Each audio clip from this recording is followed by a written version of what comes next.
عاوز ايمك يبقى جامد كده.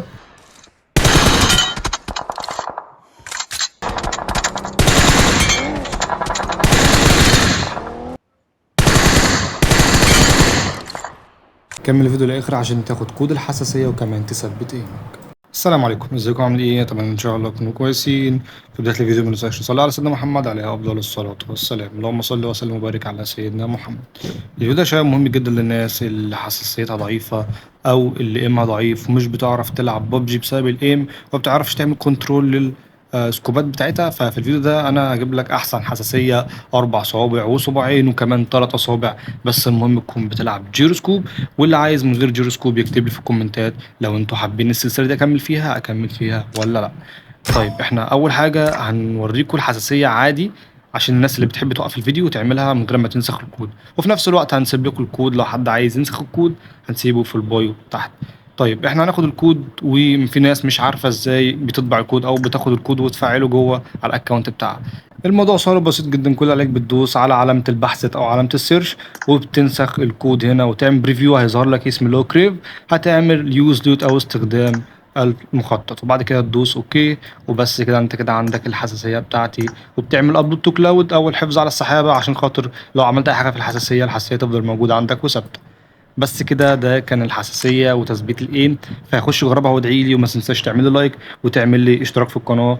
وطبعا الفيديو ما خلصش على كده، انا هسيب لكم شويه لقطات بالنسبه لاخواتي اللي بيحبوا يتفرجوا على لعبي وعلى لقطاتي. مفيش مشكله، تنوروني ومشاهده ممتعه. لو انت عايز تكمل الفيديو للاخر، واهم حاجه تعمل لي لايك وتعمل لي اشتراك، واسيبكم مع الفيديو.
حبيبي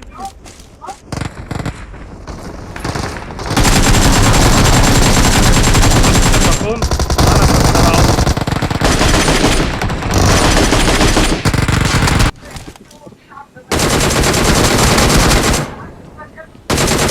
انت نزلتك غلط يا رقم 2، خلي في بالك. ها